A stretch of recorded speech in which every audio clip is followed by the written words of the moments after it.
Hi there, welcome to the new lesson of the week.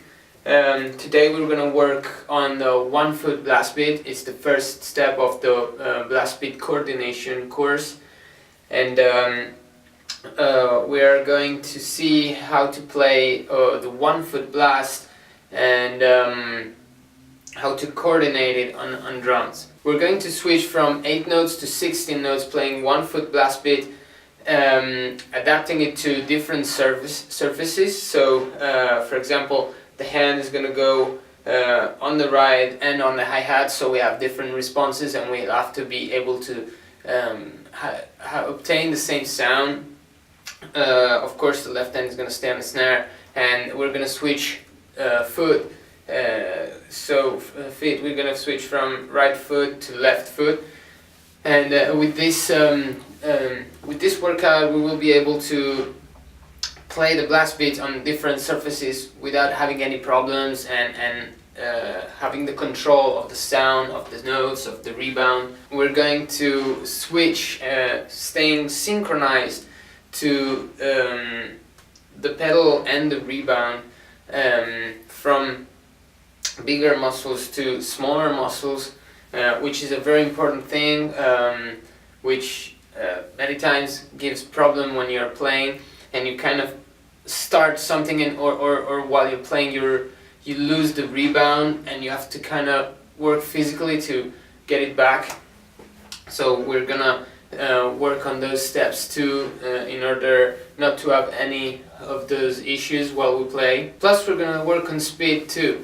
We're gonna alternate the bars from slow to fast, so that we have a kind of a rest bar and a pushing bar where we can push the speed to the limit, even going over what we're used to play, what we are able to play.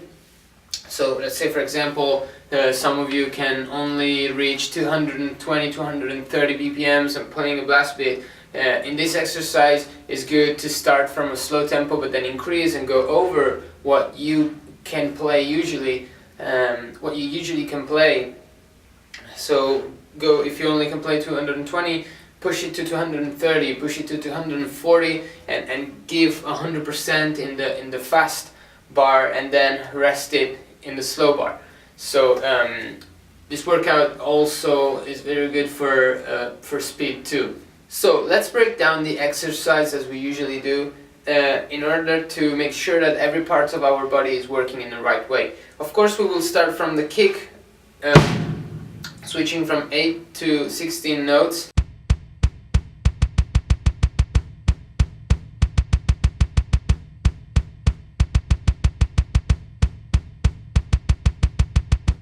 Working on keeping the synchronization between my body and the pedal, in both cases with leg and ankle motion. So I don't want to feel like the step in between, like the two phases where I feel like kind of having hard times switching from leg to ankle motion, stuff like that. I want to be always very synchronized so that everything works smoothly while I play. Then we'll add the right hand on the ride and we'll work unison with the right foot. So it's going to be pretty easy and simple, but one thing that we have to make sure is not to change the dynamic unless it's not something that we want to, unless it's not our the dynamic that we want to give to the song, to have like the first part very loud and then the blast part very low, but that's not usually very cool for a technician or a sound guy from outside, which has to deal with two completely different sounds, dynamics that you are giving him, and so it's like in the mix this can be a problem. But there's always a reason maybe why you want to do this, so that's another case. But in this case, the best thing to do is to have kind of the same dynamics between the two steps, so that it's better for who's playing with you and who's hearing and listening to what you're doing. So let's add the right hand unison to the right foot.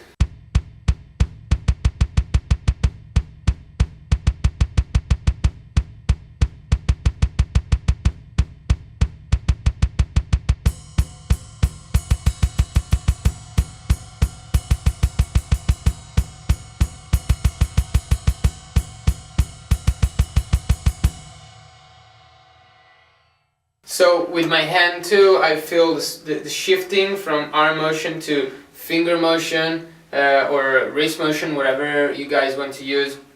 You feel more comfortable to use while doing this exercise. Just make sure you know exactly which part of the body, like for example in my head I know it's a leg motion and ankle motion, it's a leg motion and heel up techniques, so I know exactly how to work and control my foot, and on my hand it's arm motion and switching to finger motion. So I'm just applying the two techniques at the same time on two different surfaces, and this already gives me a different feeling from when we are on a pad, because the ride has a different sound.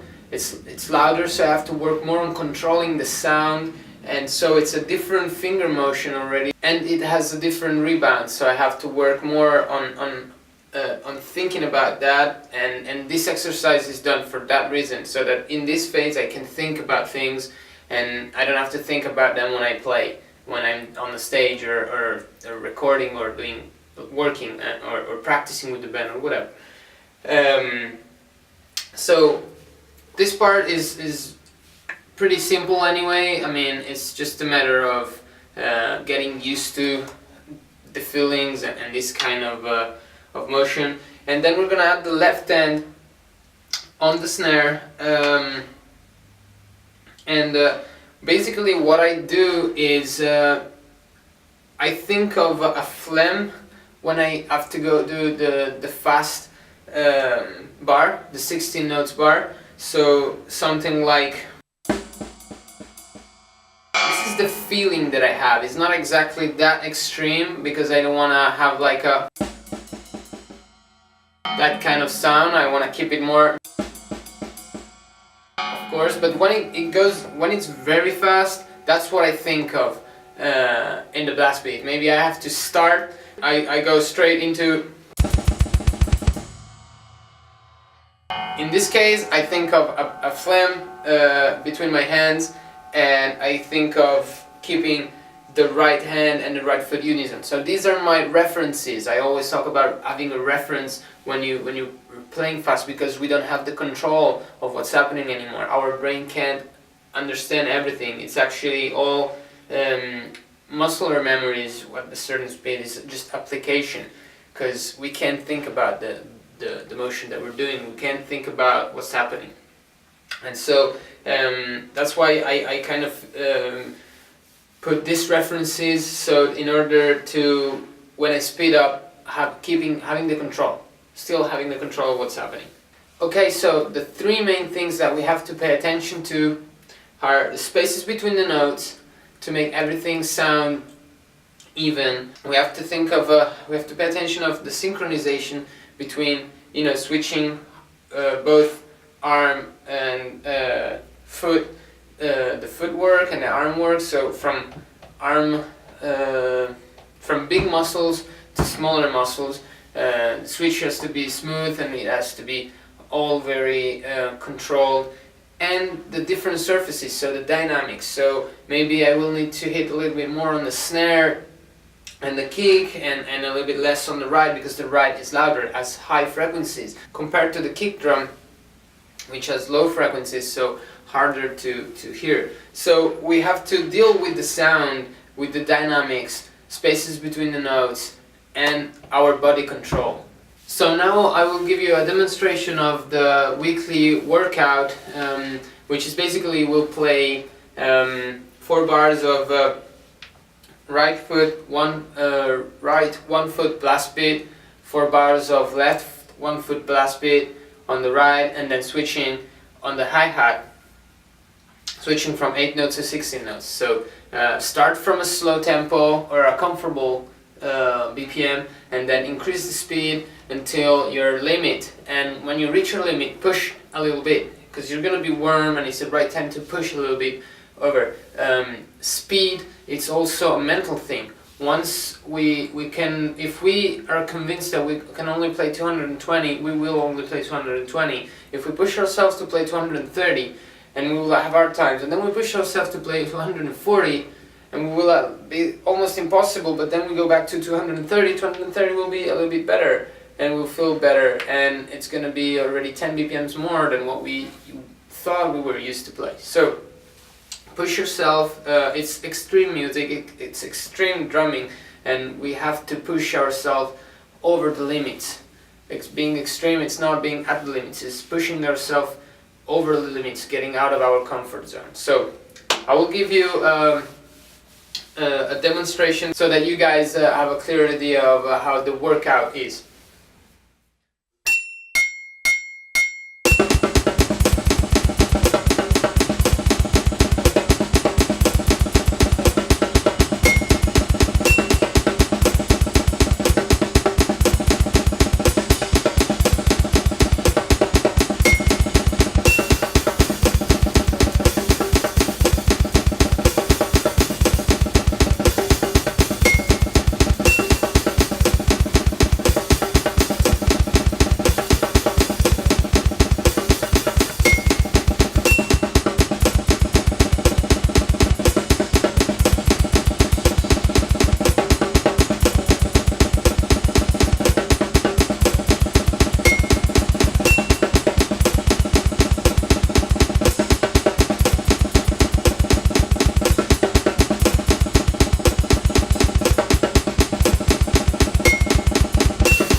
So in this lesson we basically work on 1 foot blast beat, paying attention and working on switching from bigger muscles to smaller muscles without having to think about it, but just make it an unconscious thing for our body.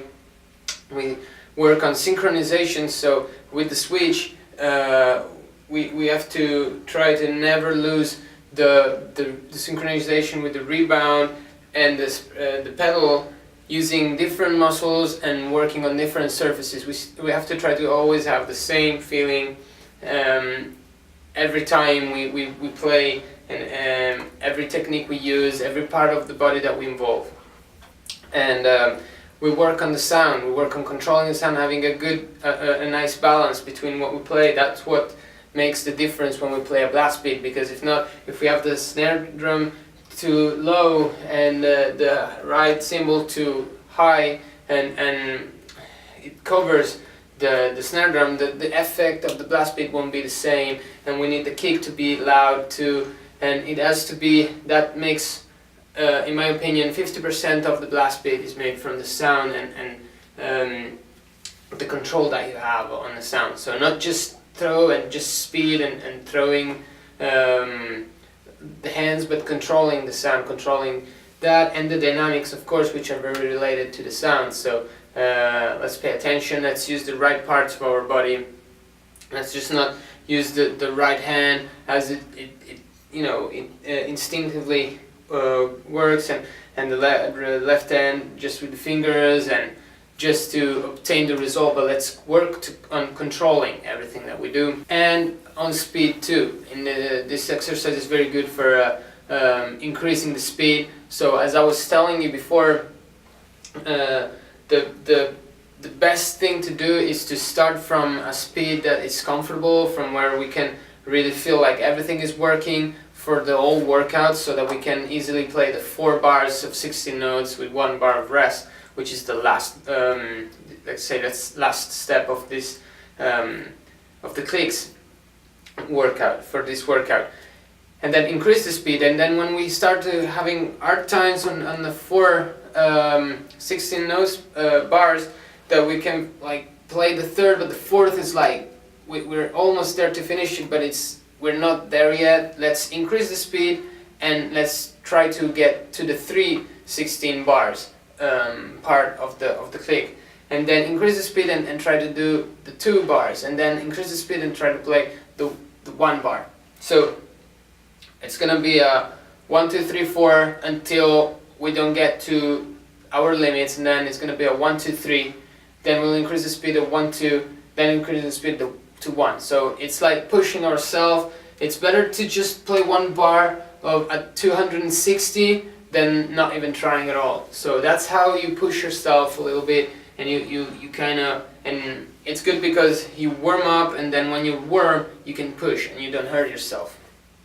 The most important thing is, let's not try to get to 280 BPMs, 300 BPMs, playing 1 bars and 1 bars, just by like stretching, like choking the sticks and being all physical, and that's not the goal. The goal is to reach those speeds and reach the maximum that we can play, the maximum speed that we can play, still feeling and using the right parts of our body. So that's very important. A suggestion that I can give you is, when you switch to the fast part, to the first bars, is to throw your hands and kind of work on the rebound. So that's what I kind of feel. I feel like using the big muscles, which is pretty easy, and then I throw my limbs. Okay, I do the first stroke always with the bigger muscles, and then this is what happens basically.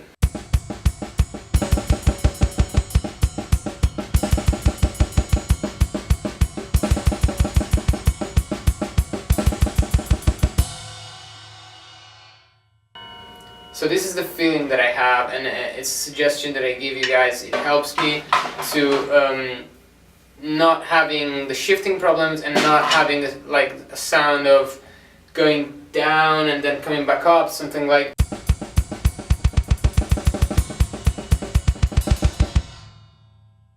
Or stuff like that. It's gonna be like on and off. So